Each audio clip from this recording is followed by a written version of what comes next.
How to fix Expedia virtual card decline problem.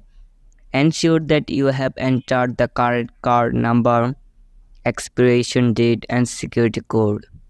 Even a small errors can result in a declined transaction. Verify that the virtual card has a sufficient balance to cover the transaction amount. If the balance is insufficient, the card may be declined. Confirm that the virtual card has been activated. Some virtual cards require activation before they can be used for transaction. Then check the expiration date of the virtual card. If the card has expired, it will likely be declined. If none of the above steps resolves the issues, reach out to Expedia's customer support for assistance. They can help troubleshoot the problem and provide guidance on how to proceed.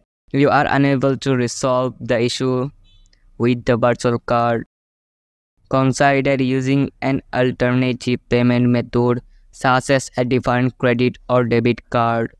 Thanks for watching.